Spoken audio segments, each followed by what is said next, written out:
Today my workshop or talk is about intellectual property, of course, innovation and commercial best practices. And I want to emphasize on innovation and not so much on intellectual property, because innovation has more than just intellectual property, which is IP, by the way.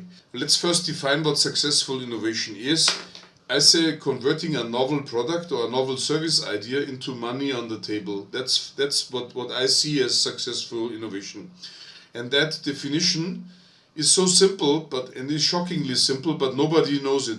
Most people, they try to define innovation over IP, but ultimately it's about generating money in the pocket of the investors or money in the pocket of the founders.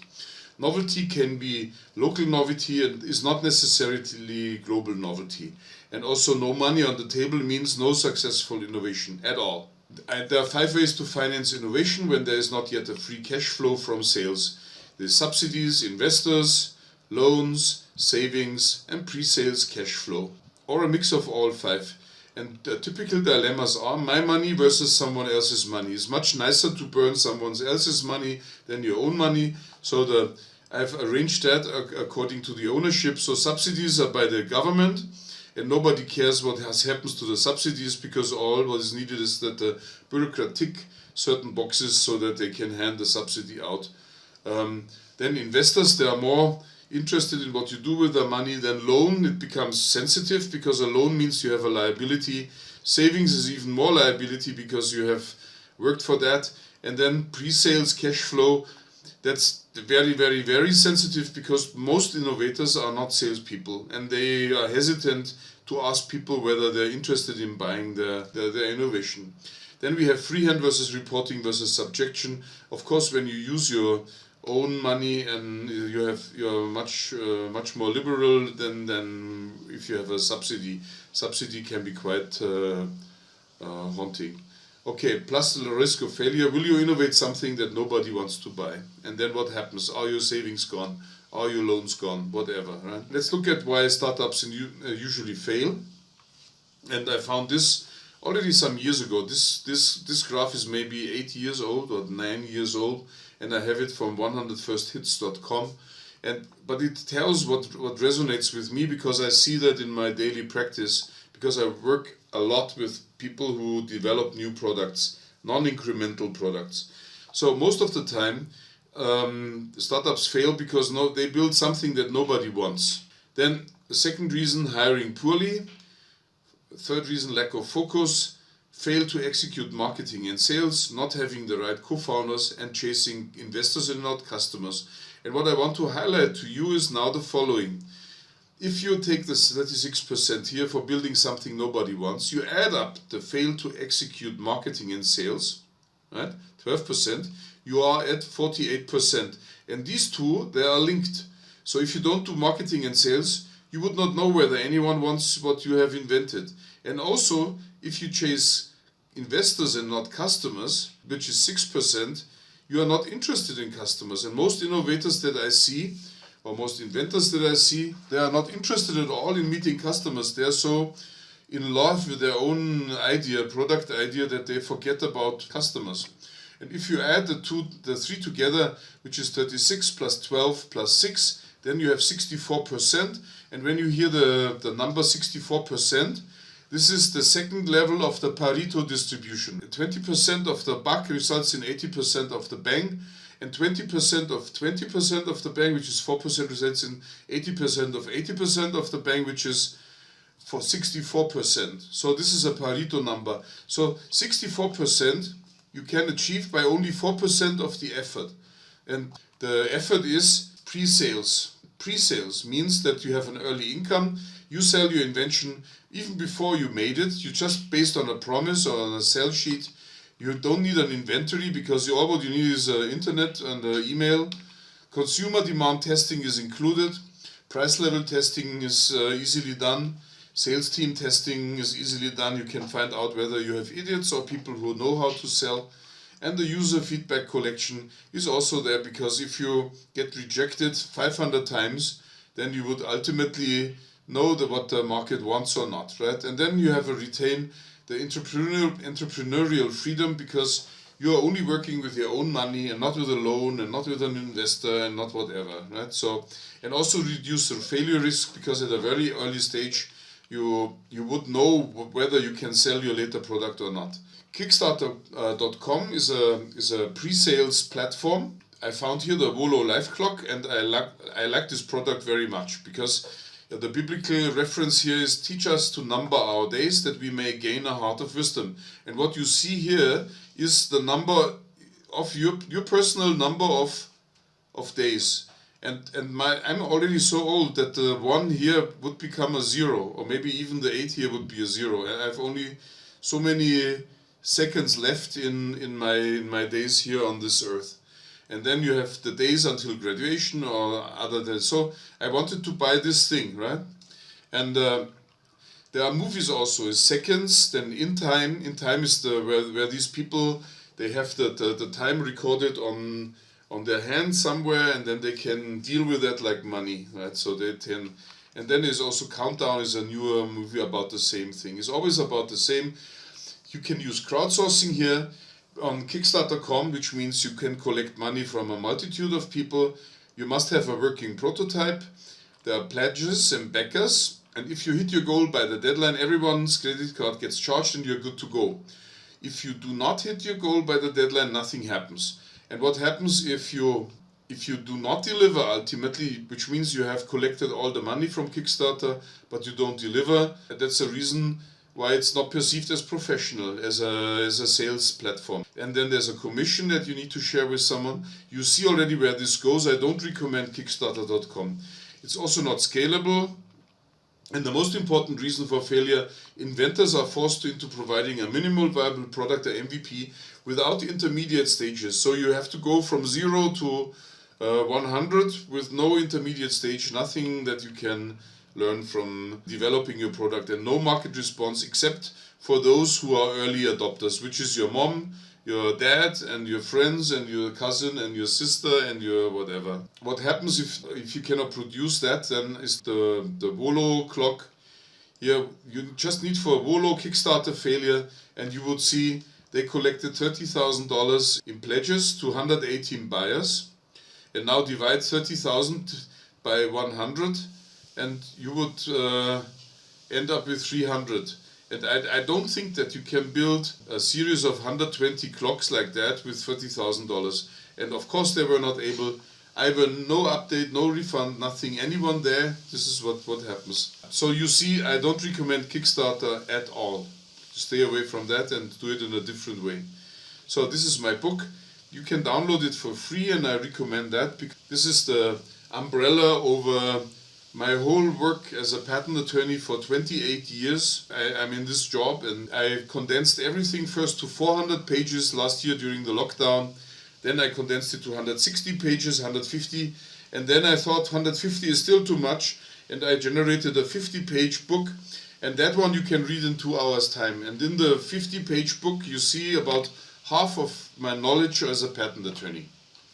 When it comes to innovation, and I heartily recommend it. It's free. I give it away. I don't charge for it. You can have it on Amazon as Kindle, but the 150 pages book, either you ask me, then I would give you a copy, or you order on Amazon. Now let's do some innovation analytics. Product perfection over time. This graph here is an S-curve. It's the Boston Consulting Group who published this first, maybe 40 years ago. You have here the idea, and the idea comes with an inventive concept A, or innovative concept. Once you develop it from the idea and the innovative concept A to the conceptual model, you get the second innovative concept B. Right? You would see where this goes. The product perfection goes up, and it would never reach 100%, because that's in the nature of every product. There's no perfect product out there, maybe except Swiss watches. Once you have completed the conceptual model, you go for the prototype, you have another inventive concept, and the minimum viable product. Here you can start selling. If that works, the seed round is over, and now you can go for Series A funding by some people who put in capital and make the big bang here. Here is one of the the dumbest people that I ever read about is Ralph Waldo Emerson, and he thought to say something about innovation, and he said, build a better mousetrap and the world will beat a path to your door. And that is simply not true. But that resonates in all of us technicians. We think that we want a better product, but that is very questionable, and I will show you why. Actually, that is a way right into failure. Actually, this guy was also not very successful, except he married the right woman. She was a very rich woman and she died 4 years after marriage because of tuberculosis, and he knew that she had tuberculosis. For the rest of his life he was living from the money from this woman. If that is innovation, then maybe this is also an innovator. Let's apply the 4x4 innovation strategy to a task which is build and sell an elephant. And this is the graph for the 4x4 innovation strategy. You have here the technology readiness level, idea, conceptual model, prototype, and product version 1.0. And here you have the 4 areas of innovation works. You have research and development. That is what we learn at university and when we try out our first things. The next one is freedom to operate.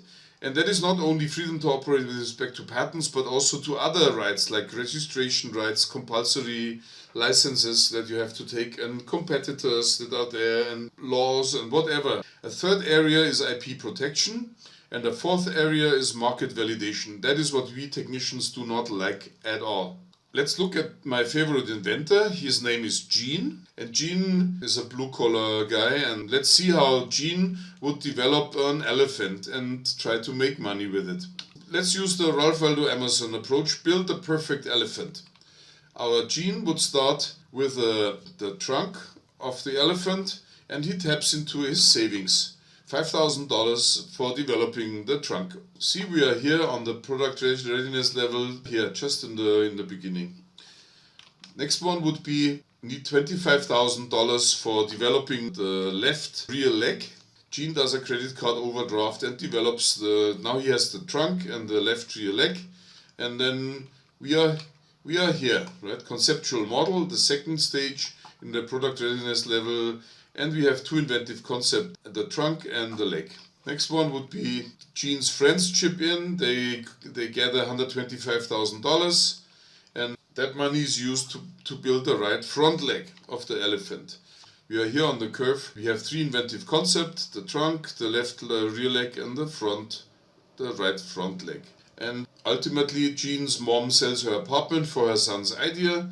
The subtotal here is 1.45 million. What is built is the main body of the elephant. And this thing looks pretty much like an elephant. So you have the body, one of the rear legs, one of the front legs, and a piece of the trunk. So quite similar to an elephant.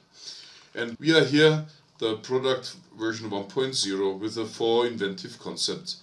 Trunk, leg, and main body. When I state that a business can be testing in a market, I always hear the same comments. My clients need to test before they buy. I might miss the market if I wait to build, and I'm too far along not to finish the development. This is what I hear. So to all elephant constructors, they would all tell me the same thing. Before you can start selling your elephant, it must be complete so that the purchaser can test it. Cannot stop in the intermediate level and try to sell it. This is Matthew Waldrop. Maybe he's watching now because I told him that I'm using his name in my thing. The truth about failed invention is that if you build a better mousetrap or better elephant or better whatever, and you do not have a marketing plan, you will die alone and broke with a garage full of mousetraps. And the very famous marketer Mark Ross has said this, and there's so much truth in that that I cannot repeat it often enough. So you need a marketing plan as soon as you start with developing your idea. So the Ralph Waldo Emerson approach to our elephant here is, we have spent 1.605 million in total, and these are realistic figures for a mechanical or an electronic device. And the problem is you have 0 orders, you have no early IP, because you have spent here at the end, just when the product was ready, 15,000 for the FTO, 15,000 for the patent, and the market validation 170,000. 0 orders. Nobody wants that half elephant here. And no early IP, because you have lost 1 year from the idea to the product, at least. An early IP would be generated here in the early stages for the inventive concepts A and B. That's the outcome that I see quite often. Let's do something new. The 4x4 innovation strategy applied. Tip: what follows is agile project management applied to innovation. And now I go quick, so you can already imagine what you do is you start here in the idea stage. You invest 5,000 for the R&D, 5,000 for the FTO, 5,000 for the IP, and 5,000 for the market validation to knock at people's doors. The result should be 3 letters of intent, and you can easily get that because your mom would give you one of the 3. The next stage would be you have invested 25,000 in R&D for the conceptual model, 5,000 for the FTO, 5,000 for the IP, and 15,000 for the market validation, subtotal 50,000. You get 3 paid reservations and you have invested 70,000. And I would expect that you have at least collected 20 or 30,000 from people who give you the money because they trust you that you finish the project. The third stage would be that, the prototype, and you invest R&D 125, freedom to operate 10, IP protection another 5, and the market validation 45,000, subtotal 185,000.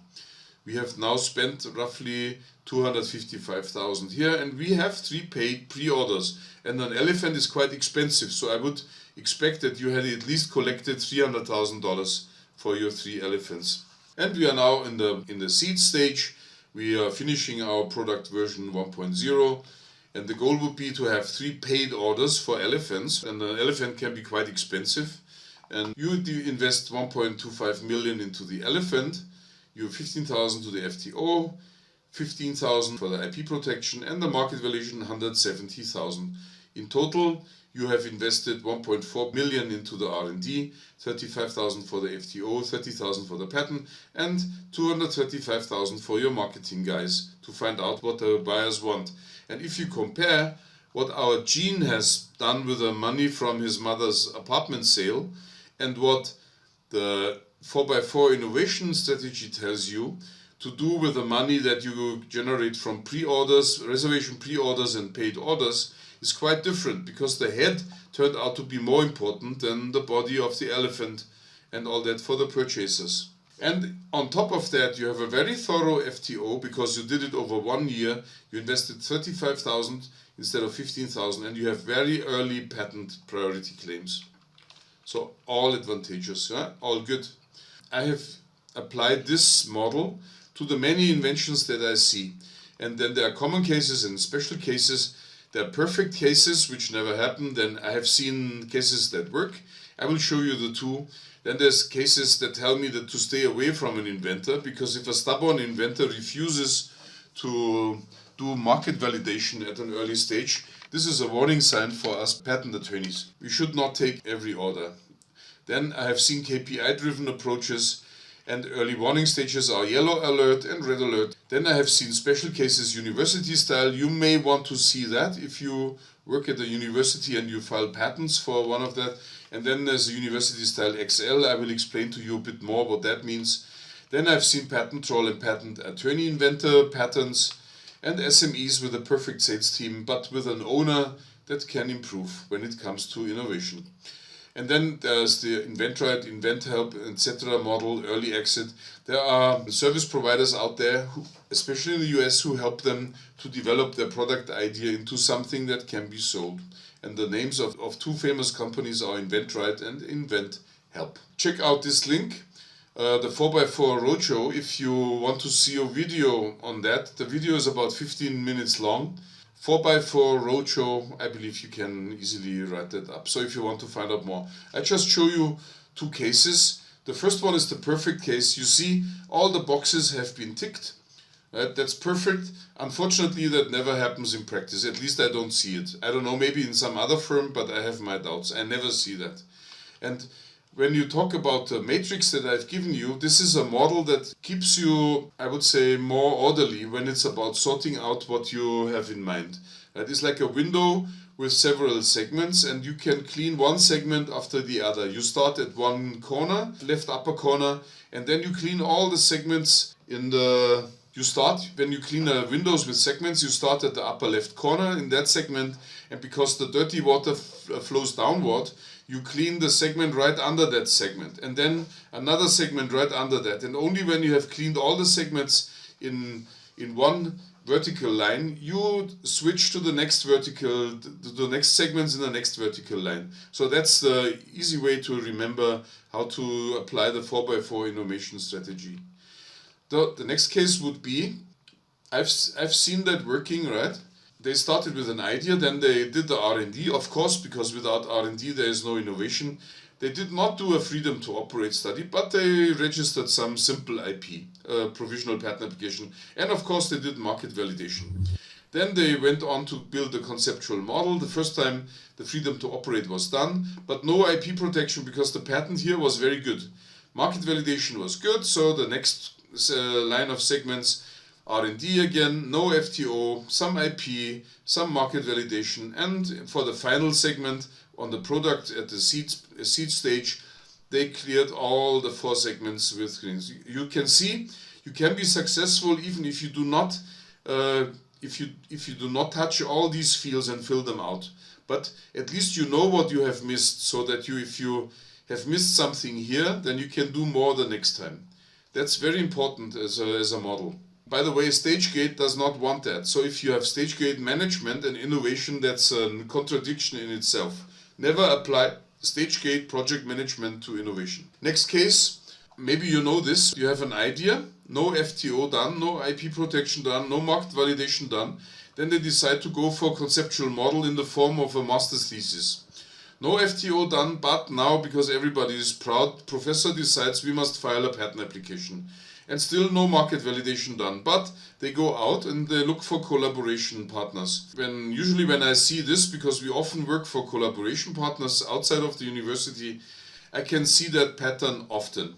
All these areas are neglected, but there is a decent conceptual model and a patent that is poorly drafted because there are restrictions when it comes to budget. And now these people from university want a collaboration agreement with a company outside. Doesn't work. University style. I also have seen the university style XL. University develops the idea to the conceptual model, to the prototype, and only then files a patent. Still all the other fields are untouched, and also no collaboration agreement done, and it will not happen, and if it happens it will not be often and not for very good conditions. Now, how can you improve? You tell your professor, 4x4 matrix, why don't we do a little bit FTO on our own or with the help of the patent department? Why don't we do early provisional filings and do ourselves maybe? And why don't we go out and find out what the market wants? Very easy to find, very easy to solve that problem. Next thing is incremental versus non-incremental in innovation. For most existing companies, the organization's resources, the people, the energy and the management attention, they are fully focused on producing and delivering their today's product. They're in full swing, they have a product and all the resources are put there. That includes improving these existing products, and this is incremental innovation. If you have a product and you find a buyer for the product, tells you, oh, if you paint that corner yellow and you bend this corner backwards instead of forwards, then I will buy 50 pieces. That is incremental innovation, and that word is seldom used. And in some companies, there are other activities that move the company into new white space, and that area is called non-incremental innovation. And I want to talk a bit more about non-incremental innovation here. Example is a German steel pipe manufacturer, Mannesmann, builds up a mobile phone network, D2, in the year of 1990.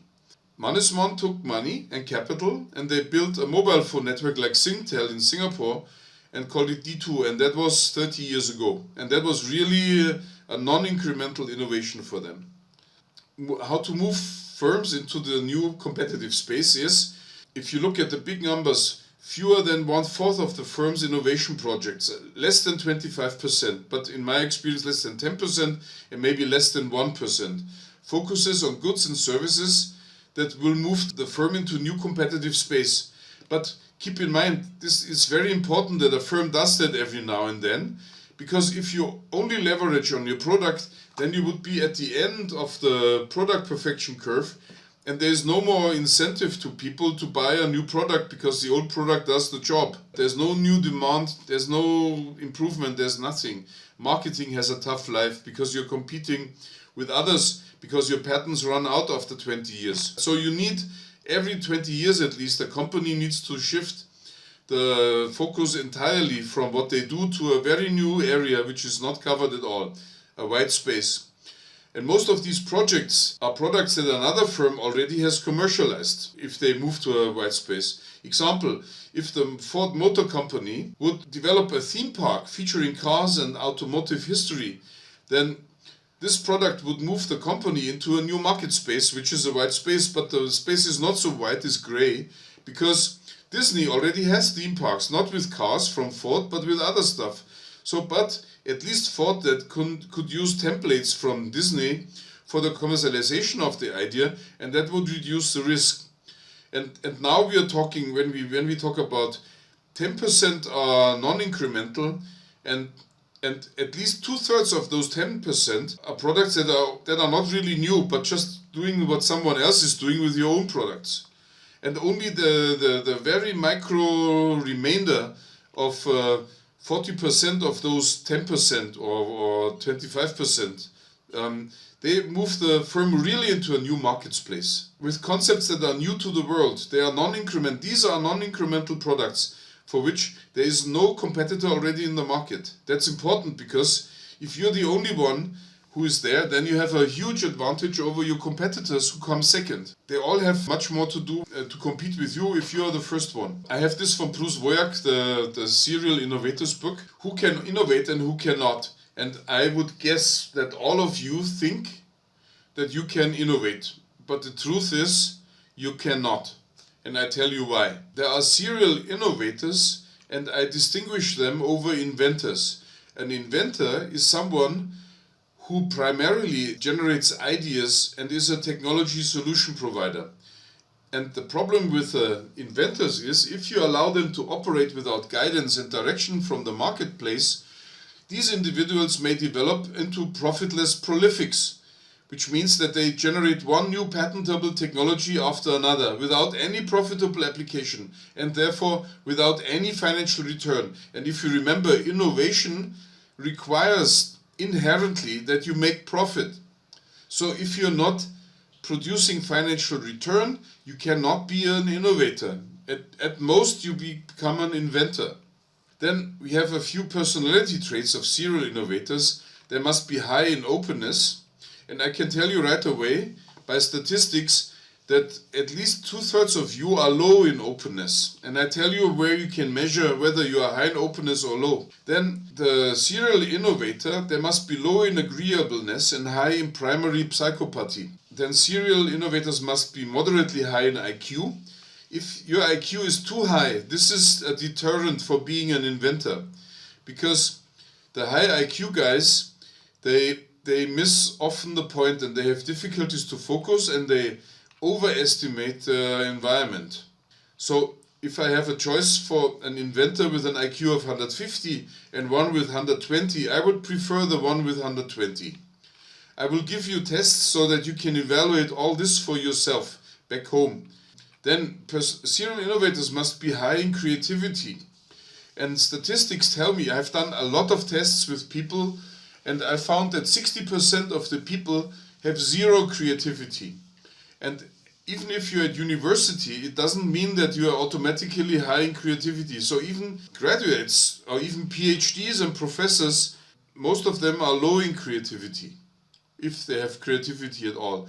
And if you go across the broad spectrum of the population, 60% have zero creativity. Also, it's not scientific, so I should not cite it, but I tell it. I give you a source now. The 16 personality Myers-Briggs type indicate is piloting the rocket of radical innovation. They found also some pattern in the personality of serial innovators. Then there's Price's law. I don't know whether you know that. As a 50% of the work is done by the square root of the total number of people who participate in the work. That means if you have a company of 10, then 3 people would do 50% of the work. This is Price's law. 100 people in the company, 10 people would do 50% of the work. 1,000 people in the company, 31 people would do 50% of the work. I find that quite impressive. So if you join a larger company, chances are very low that you would be among those who do contribute to 50% of the work. 10,000 is even worse, only 100 in a company of 10,000, and there are not so many with 10,000 people at one place. I'm not so sure whether Singapore has one company where 10,000 people work at one single place. I don't know, maybe the army. Save money and effort, Pareto principle in innovation. 100% of the innovation is done by 100% of the people. Right? 80% of the innovation is done by 20% of the people, 80-20. 80% of 80% is 64%. You have heard that before. Of the innovation work is done by 20% of 20% is 4% of the people. 80% of 80% of 80% is 51.2% of the innovation work is done by 20% of 20% of 20% is 0.8% of the people. So if you have a company with 100 people, then 50% of the company's innovation is done by one single person. I find that quite impressive. In other words, you have 100 people in your R&D department, reassign the right 80 people to other tasks. I mean, they could do incremental innovation or facility management or whatever. And the remaining 20 people will still have about the same non-incremental innovative power as the 100 people before that. And they need much less management in order to achieve that. Now we are managing our innovation already. There's the stage gate project management. And I can tell you why it doesn't work, because I'm a serial innovator myself. And when I did innovation in a large company, then someone told me, just let marketing sign off this milestone and then you can go ahead to the next stage of your invention. And just one problem, marketing is never available for signing off for whatever reason. So if you want to frustrate innovators, give them a normal manager, and then the normal manager would destroy your serial innovators. They would leave. And that's the reason why there are so few serial innovators in large companies. Also a talk that I've heard myself. Serial innovator says to a manager, I found a way to save $1 million by spending only $10,000. And then what the manager says is, but these $10,000 would come out of my budget, but the savings would go into someone else's budget. So it's not feasible. I don't do this. And the serial innovator has no way to overcome that manager. And if you do this 2 times to a serial innovator, I guarantee that this serial innovator is gone. And that's also the serial innovator law by Bruce Voyak. He says in a company of 100 there's 1 serial innovator. In a company of 1,000 there are 2 serial innovators, maybe 3. In a company of 10,000 there are still 2 or maybe 3 serial innovators, because the others have left after getting frustrated by the management.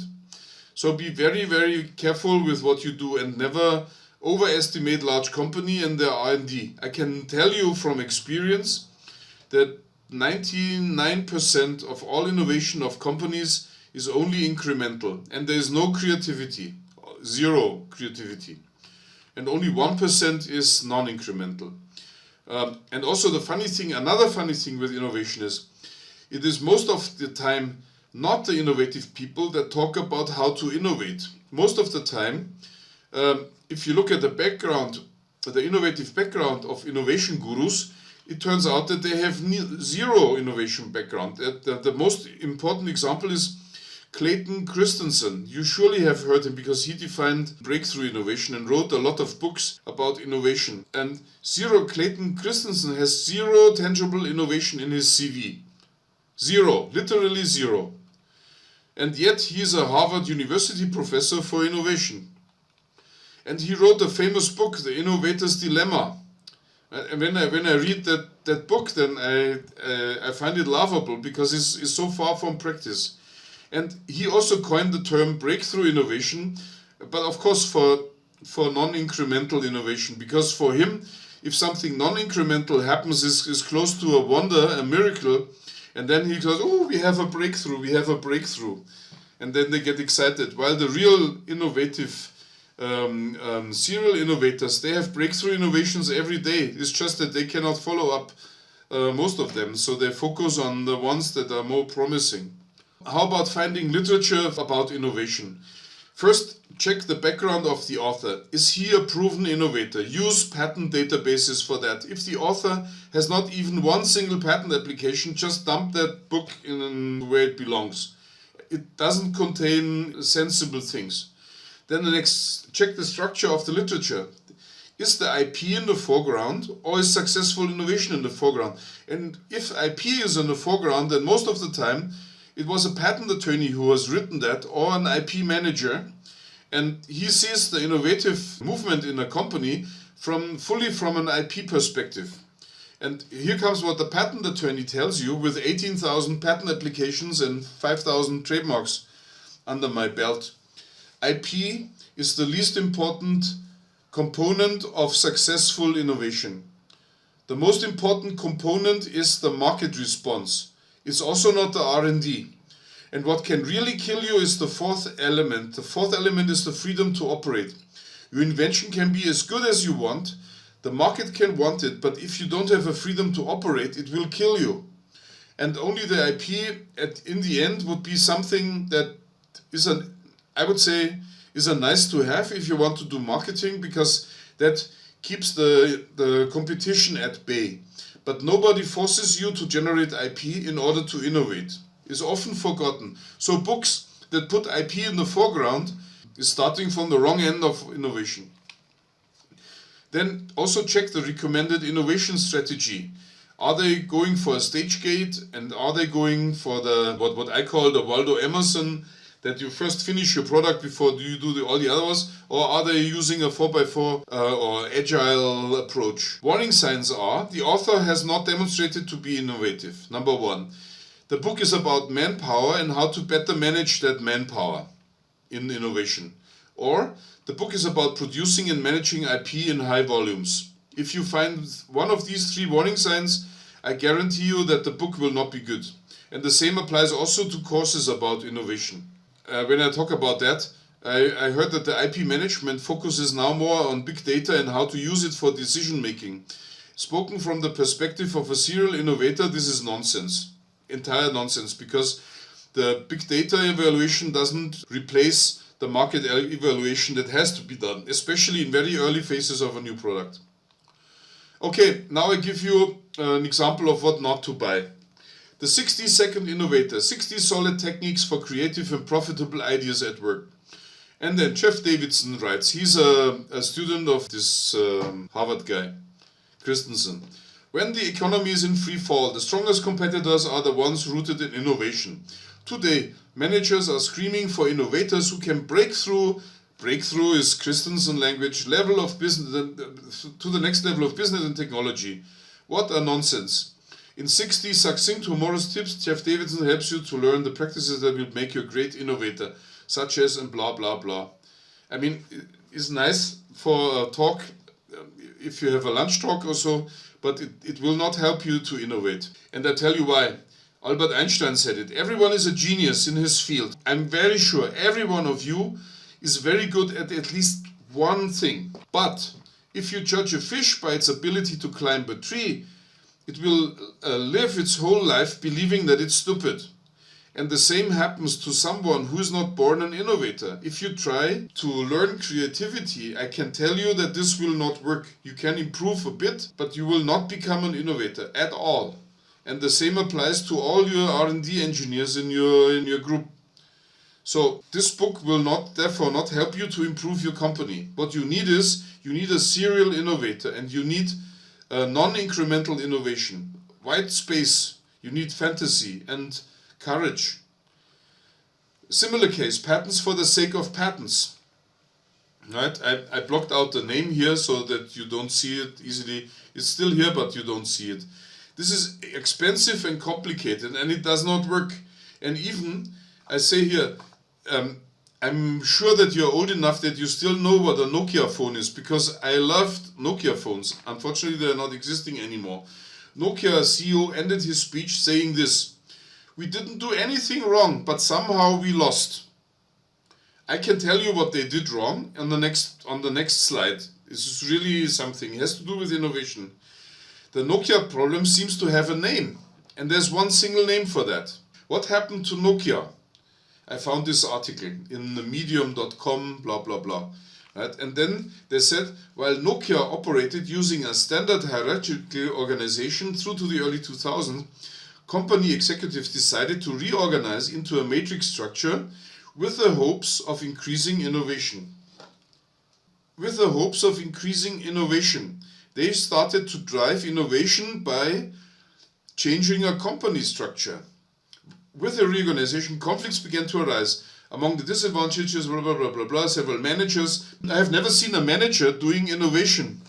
Managers destroy innovation. So there were conflicts, power struggles, departures, key members, and so on and so on. I found this guy on the internet. And this guy in his CV writes, more recently, from 03 to 09, I was a director of IP at Nokia. And during this time period, I successfully managed a number of major change projects. Now guess what were the major change projects that he has managed? He installed StageGate at Nokia. And the name is here, and the name is here. You can look up if you want. So this Nokia problem seems to have a name, at least as far as I believe. If you do more research about the background of this author, you would see that his most remarkable innovation was a method for scrapping a mobile phone. And how creative is this? A method for scrapping a mobile phone. I'm at the end of the talk. Just to recapitulate, I gave you a clear definition of innovation. And I told you why most startups fail. Then I explained to you the 4x4 innovation strategy tool. And please learn how to use that tool because it will help you a lot when you work with innovation. Then I explained to you what is incremental versus non-incremental innovation and why non-incremental innovation is so crucial for a company and also for Singapore. We need to reinvent ourselves in a non-incremental way. And I believe that COVID-19 is the ideal playground for that in our sandbox here. Then I told you how to apply the Pareto principle, right? 20% of the R&D stuff does 80% of the innovation. So scrap 80% of the R&D stuff. Very simple. Price's law and serial innovators law, there are only one or two serial innovators in each company. And how to find the right literature about innovation. And what I request to you, go to iplawyertools.com and sign up for the tip of the week. You give me your email address, and when I resume my tip of the week, I was for 2 months in Europe and no tip of the weeks was sent. Then at least I have your email address here. And I would also request you, can you contact me on LinkedIn? Just send me your contact request and I will immediately take you up. So I'm now at the end of the talk. Adrian, the mic back to you. I'm now ready for questions. There's one question here. I wonder the principle about 20% of the R&D stuff does 80% of the innovation.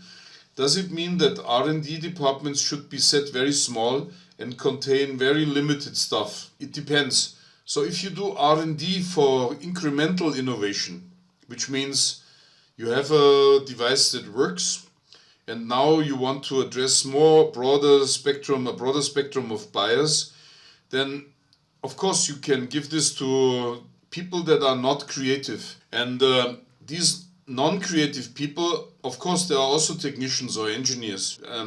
Being an engineer doesn't mean automatically that you are creative. But what I can tell you is that those people who love to do incremental innovation, they will never give you non-incremental innovation. So, depending what your company wants, do they want to have wide areas where they want to expand to because the product is at the end of the life cycle, then yes, I would not put the whole R&D department on such ventures. And I would not even put 20% of the R&D stuff there, but maybe 4% or even only 1%. And give these people a special management. You find more information about that in the book that I have given you, is Serial Innovators. This is the best book about non-incremental innovation and the people who make it. So if you want to know what to do with your R&D department, if you want non-incremental innovation, here is the answer. And if you want to know how to not do it, then you need to read this book, The Innovation Abyss by Chris de Ahmed. That's really, these two books go hand in hand, and they will tell you what to do with your R&D department. And it's going to put you in a slightly conflicted situation because I'm trying to figure out the best way that an inventor can avoid having to spend so much money just to file a really high quality patent claim. Now, obviously, it's if they approach you, they get the deal done, they get their patent claims properly drafted, they have this problem. But what is your advice to an inventor who doesn't have a lot of budget but wants to create an invention and prepare the claims in such a way that will be easier for him to get a patent granted if he doesn't know how to play the uh, patent filing game well? What would your advice be to him in terms of what can he do to lower the cost of writing the patent claim that could be very expensive? So I'm asking you a question which could put you in a conflicted situation because No, yeah. it's very simple. My first question, Okay, thanks. my first question is, I would go back to the. Let me answer this way. In the first place, I would go back to the. I would go back to the 4x4 matrix here, because that answers everything. My first question would be, why are you jumping from your idea to the IP protection stage? Why? Then they would say, because I want a patent. And I say, okay, why do you want a patent? Because I think a patent is useful. I said, okay, patent is useful sometimes. What is your motive to file a patent application? And then they would say, I don't know, something. I don't want it to be used by others. And then I say, okay, do you have a business that is supported by that patent? And then, of course, no, of course not, because I'm an inventor or I'm a professor. I said, so what do you want with your patent? And then I would direct them to the talk about the motives of filing a patent. And then I will ask him, so what is your motive to file a patent? Is it a hardcore motive? Then you need a good patent. Is it a softcore motive? Then you just need any patent application that would do it. And if it's a special case in between, then it depends. But if you have a special case, then you need a professional help anyway. You also wouldn't you wouldn't go to a dentist and ask him, oh, how can I drill this hole out myself with a battery drill? And why do I need to spend so much for the dentist? That's funny. Yeah, but ultimately that's the same comparison, right? You expect to have a professional result without asking someone with the expertise. And believe me, learning how to draft good patents for computer software is not that is learned within 3 years or so. You need, I would say, I would say, you need 1,000 hours spending with drafting computer patents. That would give you roughly at least 50 computer software patents, before you can even start to talk about computer software patents. Right? And you expect a student to draft his own patent and then expect that this patent is useful as a one-time approach. So I do not think that this is realistic at all. All right. I think the bottom line is really it's not a reductive kind of answer. I'm sure Martin spent years trying to accumulate these knowledge and experience in helping to. That's why companies pay him to come up with decisions or advice, right? So I don't think easy answers come with the kind of thing, but he has already laid out all these case studies and step-by-step on how you can decide whether you should use patent as one of your business strategies to protect your product or services. That's the page. And I encourage everyone to go have a look and browse through the thing because it's free rather than pay for a book outside. You have something that you can browse through and then work it out on your own. And after that, if you realize that you do need professional help, then go see Martin. Look, right. I mean, I'm still sharing my screen, right? Yes, yes. I have given here a talk about patenting computer implemented invention and software invention. 7 golden rules that protect you against expensive failures. And you just search for software on my website here. And then patenting software inventions, 7 golden rules, that goes hand in hand. So I'm setting up a series on how to write software patents. I have my next article is already in the making. It is about is a practical approach how to get a patent granted. Actually, a surefire method for getting a software patent granted. Right. Thanks, Martin, and thanks for sharing all your hard work with everyone and not asking for payment, which is very rare. And then that's why I remember you keep saying like things like ethics and morals are very important in our coming age and the way we deal with that actually, I have in this article here, patenting 7 golden rules, I have expanded on the rule number 7. Don't fall for buzzwords and for people who use them without the proper attitude. There is no artificial intelligence and there will never be one. And then it's all about why there will not be an artificial intelligence here. And artificial intelligence is a religion, and I think there's even a first church of artificial intelligence. How stupid is this? And the founder, he was caught by stealing trade secrets. He was caught for stealing trade secrets from his former employer, and he was jailed, and he was pardoned by President Donald Trump. I don't think that he liked it very much being pardoned by Trump, but at least so he didn't need to go to jail. So that article tells more about what I think about artificial intelligence. Yeah. Great. Right. It just leaves me to thank Martin and our guest who came to our class to share and to ask interesting questions and to move the dialogue along. Thank you all. And me thanking him.